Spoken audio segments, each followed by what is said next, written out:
Hi friends, Siva ஐலி சீரியலேருந்து சூப்பரான promo வந்துருக்கு. நம்ம அதை பற்றி தான் இந்த வீடியோக்குள்ளே நம்ம பார்க்க போகிறோம். வாங்க நம்ம வீடியோக்குள்ளே போகலாம். அகிலி பார்த்தோம்னா செலினை அழைச்சிக்கிட்டு அவங்க பாவியோட வரவும், அப்போ அவங்கள பார்த்ததுமே இந்திராணி வந்து பயங்கரமாக திட்ட ஆரம்பிச்சிருந்தாங்க. எதுக்காக நீங்கள் வந்திருக்கிற அப்படிங்கும்போது அப்போ உதய பெருமாள் வந்து சொல்லிட்டு இருக்கிறாங்க, எங்கள் பாரு செலியா, நாங்கள் தான் திரும்ப திரும்ப வந்து சொல்லிட்டு இருக்கோம்ல வந்து பிரச்சனை பண்ணிட்டு இருக்காதுன்னு, அப்புறம் எதுக்காக வந்து தேவையில்லாமல் அப்படி பிரச்சனை பண்ணிட்டு இருக்கிற அப்படிங்கவும் அப்போ அகிலி வந்து சொல்கிறாங்க, என்ன நினச்சிட்டு இருக்கிறீங்க, நீங்கள் என்ன சொன்னாலும் சரி தான், பாவையோட அப்பா செலின் அப்படி இருக்கும்போது அவருக்கு உங்களுக்கு வந்து பாவை மேலே எந்த அளவுக்கு உரிமை இருக்குதோ அதே உரிமை அவருக்கும் இருக்குது, அதனால தான் அங்கே வந்திருக்காரு அப்படிங்கவும், இங்கே பாரு அயலி, எங்கள் பிரச்சனையில் நீ தலையிடாது அப்படிங்கமோ, இங்கே பாரு நீ என்ன சொன்னாலும் சரி தான், இவரை நான் ஏற்றுக்கவும் மாட்டேன், அதே மாதிரிக்கு என் பொண்ணை வந்து பார்க்கறதுக்கு நான் அனுமதி கொடுக்கவும் மாட்டேன், எனக்கு எல்லாமே என் பொண்ணு மட்டும்தான் அப்படின்னு உங்களுக்கு எல்லாருக்குமே தெரியும், அப்படி இருக்கும்போது தேவையில்லாமல் இதில் வந்து நீ தலையிட்டு இருக்காத, ஒழுங்கு மரியாதை இங்கேருந்து போ அப்படிங்கவோ இப்போ செலின்னு வந்து போகிறாங்க. இப்போ அயலி வந்து தடுக்கும் போது இப்போ செலின்னு வந்து சொல்கிறாங்க, இல்லை அயலி, இதுக்கு மேலே நாங்கள் இருந்தோம்னா தேவையில்லாமல் பிரச்சனை தான் வந்துட்டுருக்கோம், அதனால தான் நான் வரமாட்டேன்னு சொன்னேன், ஏதோ என் பொண்ணை பார்த்துட்டேன், அவளுக்கு வந்து நான் கிஃப்ட் கொடுக்கணும்னு ஆசைப்பட்டேன், ஆனால் அதை கூட வந்து உடச்சிட்டா, இதுக்கு மேலே எனக்கு இங்கே இருந்தோம்னா எந்த விதத்துலையும் எனக்கு மரியாதையே கிடையாது, என் பொண்ணுக்காக தான் நானும் இருக்கிறேன், நான் இங்கேருந்து கிளம்புறேன், ஏதோ என்னைக்காவது ஒரு நாள் என் பொண்ணை பார்க்குறதுக்கு நீ வந்து கூட்டிகிட்டு வரையில, அதுவே எனக்கு போகிறோம் அப்படின்னு சொல்லிட்டு செலின்னு சோகத்தோடு கிளம்புவோம். அடுத்துங்க பார்த்தோம்னா இந்திராணி வீட்டை வந்து அவங்க வந்து அயலி வந்து சொல்லிட்டு இருக்கிறாங்க, இங்கே பாருங்கள் மேடம், இந்த தப்பு பண்ணினது நினச்சி நீங்கள் கண்டிப்பாக ஒரு நாள் நீங்கள் ஃபீல் பண்ணுவீங்க அப்படிங்கவும் பாவையும் கோபத்தோடு உட்காந்துருக்கும் போது அப்போ வந்து பாவையிட்ட வந்து அவங்க பாட்டி வந்து சொல்கிறாங்க, என்ன பாவை, உனக்காக தானே எல்லோரும் வெயிட் பண்ணிகிட்டு இருக்கிறோம், வா வந்து கேக்கை கட் பண்ணு அப்படின்னு சொல்லிக்கிட்டு பாவையை அழைச்சிட்டு போகிறாங்க.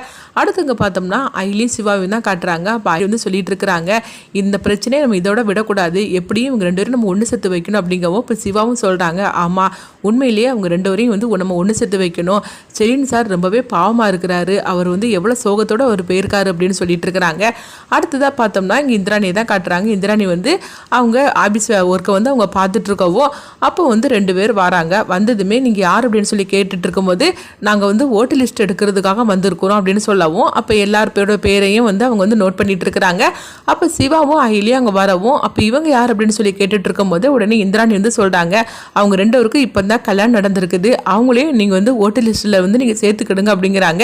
இதை கேட்டதுமே அவங்க ரெண்டு பேருமே வந்து அதிர்ச்சடைகிறாங்க. உடனே வந்து அவங்க சொல்கிறாங்க, அயலி வந்து சிவா இப்போ என்ன பண்ணுறதுக்கு அப்படிங்கும்போது, என்ன பண்ணுறதுக்கு தெரியலையே, இப்போ நம்ம மட்டும் அதாவது நம்ம நேமை எழுதி கொடுக்கலன்னா அப்புறமா நம்ம மேலே சந்தேகம் வந்துடும் அப்படிங்கும்போது, ஆமாம் சிவா நீங்கள் சொல்கிறது கரெக்டு தான் அப்படிங்கும்போது, என்ன பார்த்துட்ருக்கிறீங்க, நீங்கள் உங்கள் ரெண்டு பேருடைய பேரை எழுதி கொடுங்க அப்படின்னு சொல்லவும் உடனே அவங்களும் வந்து கணவன் மனைவி அப்படின்னு சொல்லிக்கிட்டு அவங்க வந்து ஓட்டு லிஸ்ட்டில் சேர்த்துக்கிட்டுதாங்க.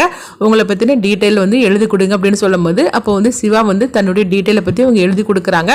தன்னுடைய அப்பா அம்மா பேரெல்லாம் அவங்க எழுதி கொடுக்குறாங்க சிவா. அப்போ உதய பெருமாள்னு சொல்லிட்டு அவங்க உதய பெருமாள் பேரை தான் அவங்க எழுதுறாங்க. அதுக்கு கீழே அவங்க அம்மா சங்கரின்னு சொல்லிட்டு அவங்க பேரை எழுதி கொடுக்கவும் அதே மாதிரிக்கு அயலியும் தன்னுடைய அப்பா அம்மா பேரை எழுதி கொடுத்துட்டு அவங்க ஓட்டு லிஸ்ட்டுக்காரங்கிட்ட வந்து அந்த டீட்டெயிலை கொடுக்கும்போது உடனே வந்து அவங்களும் சரிம்மா நாங்கள் கிளம்புறோம் அப்படின்னு சொல்லிட்டு அவங்க அங்கேருந்து கிளம்புறாங்க.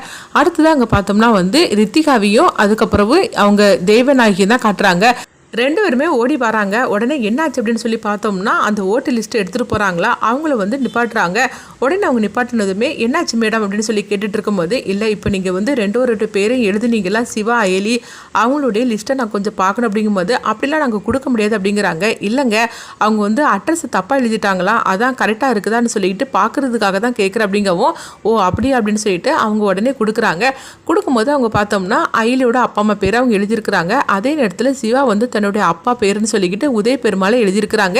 இதை பார்த்ததுமே ரித்திகா வந்து அதிர்ச்சி அடைகிறாங்க. உடனே ரித்திகாட்ட வந்து தேவநாயகி வந்து கேட்டுட்டு இருக்கிறாங்க, என்னாச்சு ரித்திகா, என்ன இப்படி நீ அதிர்ச்சியோடு இருக்கிற அப்படிங்கும்போது, எங்க பாருங்கத்த அப்படின்னு சொல்லி கொடுக்கவும் அதில் பார்த்தோம்னா உதய பெருமாள் சொல்லிட்டு தன்னுடைய அப்பா பேரை அவங்க எழுதியிருக்கிறாங்க. அதை பார்த்ததுமே அப்படியே வந்து தேவநாயகியும் வந்து அதிர்ச்சி அடைகிறாங்க. அப்போ அந்த ஓட்டு லிஸ்ட்டுக்காரங்க வந்து அட்ரஸ் கரெக்டாக இருக்குதா அப்படின்னு சொல்லி கேட்டுட்டு இருக்கவும் உடனே ரித்திகா ஆமாம் அப்படிங்கவும் சரி தாங்கன்னு சொல்லிட்டு அதை வாங்கிட்டு போகிறாங்க. வாங்கிட்டு போனதுக்கப்புறமா ரித்திகா வந்து கேட்டுட்டு இருக்கிறாங்க, என்னத்தை அவர் வந்து அதாவது சிவா வந்து தன்னுடைய அப்பா பேருங்கிறதுல மாமா பேரை அவன் எழுதி வச்சிருக்கிறான் அப்படின்னு சொல்லவும் இதை கேட்டதுமே தேவநாயகிக்கு வந்து என்ன பண்ணுறதுனே தெரியல. அப்போது இவனுக்கும் என் புருஷனுக்கும் என்ன சம்மந்தம் அப்படின்னு சொல்லிட்டு அவங்க வந்து சந்தேகப்பட ஆரம்பிச்சிருந்தாங்க. அடுத்து பார்த்தோம்னா இந்திராணி கிட்ட இந்த விஷயத்தை பற்றி நான் கேட்க போகிறேன் அப்படின்னு சொல்லிட்டு இந்திராணி கிட்ட போய் அவங்க கேட்குறாங்க, ஆமாம் இந்திராணி ஓட்டு லிஸ்ட்டில் வந்து சிவா வந்து அப்பா பேருன்னு சொல்லிட்டு உதய பெருமாள் பேரை எழுதியிருக்கிறானே அவங்க சித்தப்பா பேரை, அவருக்கும் என் புருஷனுக்கும் என்ன சம்மந்தம் அப்படின்னு சொல்லி கேட்டுட்டு இருக்கவும் இப்போ இப்படி சொன்னதுமே இந்திராணிக்கு தூக்கி வாரி போடுது. ஐயையோ, எந்த விஷயம் சித்திக்கு தெரியக்கூடாதுன்னு சொல்லி நினைச்சிட்டு இருந்தோமோ இப்போ அதை பத்தியே வந்து இவங்க கேட்டுட்டு இருக்கிறாங்க அப்படின்னு சொல்லவும், ஆமா அவன் அப்பா பேர் எழுதுனது உங்களுக்கு எப்படி தெரியும்னு சொல்லி கேட்டுட்டு இருக்கவும், இங்க பாரு நீ அதை பத்திலாம் நீ கேட்காத, அவனுடைய அப்பா பேர் உதய பெருமாள்னு சொல்லி உங்கள் சித்தப்பா பேரை எழுதியிருக்கிறானே, இதுக்கு என்ன சம்மந்தம்னு நீ சொல்லு அப்படிங்கும் போது உடனே இந்திராணி வந்து சொல்கிறாங்க, என்ன சித்தி இது ஒரு பெரிய விஷயமே கிடையாது, அவனுடைய அப்பா பேரும் உதய பெருமாள்னு இருக்கும், இது ஒரு பெரிய விஷயமா, இதை போய் நீங்கள் சந்தேகப்பட்டு நீ கேட்டுட்டு இருக்கிறீங்களே அப்படிங்கும்போது என்ன இந்திராணின்னு சொல்லிட்டு இருக்கிற அப்படிங்கவும், என்ன சித்தி ஒரே பேரை வந்து வேற யாருக்கும் வைக்கக்கூடாதுன்னு ஏதாவது கட்டுப்பாடு ஏதாவது இருக்குதா என்ன அப்படின்னு இந்திராணி கேட்டு இருக்கவும், இதை கெட்டதுமே உடனே தேவநாயகி வந்து அதிர்ச்சடைகிறாங்க. ஒருவேளை இந்திராணி சொல்கிறது தான் உண்மையாக இருக்குமோ, அவங்க அப்பா பேரும் வந்து உதய பெருமாளாக இருக்குமோ, நம்ம தான் தேவையில்லாமல் சந்தேகப்பட்டுட்டோமோ அப்படின்னு சொல்லிட்டு தேவநாயகி வந்து அப்படியா இந்திராணி நீ சொல்கிறது உண்மையானு கேட்கும்போது, ஆமாம் சித்தி அப்படி கூட இருக்கலாம் அப்படிங்கிறாங்க.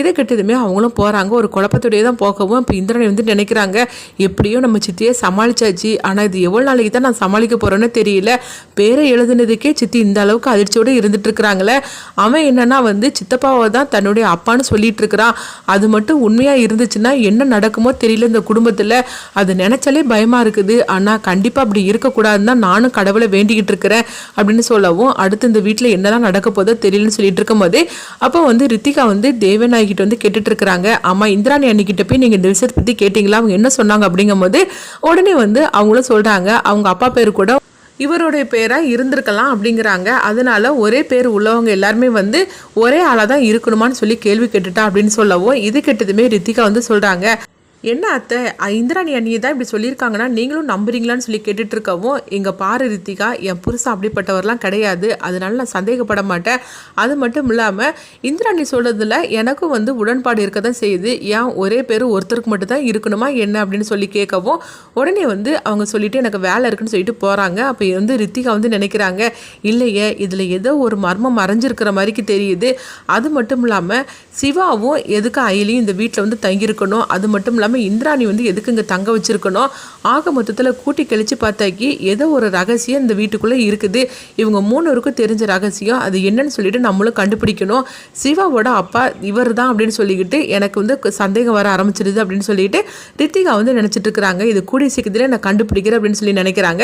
அடுத்துங்க பார்த்தோம்னா பொன்னியை தான் காட்டுறாங்க. பொன்னி வந்து பாட்டிக்கு போகவும் அப்போ வந்து அங்கே ஒருத்தர் வந்து பொன்னிக்கிட்ட அவங்க வந்து கலாட்டா பண்ணிட்டு இருக்கிறாங்க. அப்போ பொன்னி சொல்கிறாங்க, அங்கே பாருங்கள் தேவையில்லாமல் என்கிட்ட வம்பிழுத்துட்டு இருக்காதீங்க அப்படின்னு சொல்லும் போது, நீங்க நினைக்கிற மாதிரிக்கு பொண்ணு நான் கிடையாது அப்படின்னு சொல்லிட்டு இருக்கவோ உடனே வந்து அவங்க வந்து சொல்லிட்டு இருக்கிறாங்க கூட உள்ளவங்க, பாத்தியா பொன்னி உன்னை எல்லாரும் முன்னாடி எந்த அளவுக்கு உன்னை வந்து அவமானப்படுத்திட்டானே, இவளை சும்மா விடக்கூடாது அப்படிங்கும்போது, ஆமா இவளை சும்மா விடக்கூடாது, இவளை நான் என்ன பண்றேன் பார் அப்படின்னு சொல்லிட்டு இருக்கவோ அவங்க குடிக்கிற கூல்ட்ரிங்க்ஸ்ல வந்து எதையும் ஒன்று கலந்து கொடுத்துருந்தாங்க, அதையும் வந்து பொன்னி வந்து தெரியாம அதை குடிச்சிருந்தாங்க. இந்த மாதிரி நடந்துட்டு இருக்கு.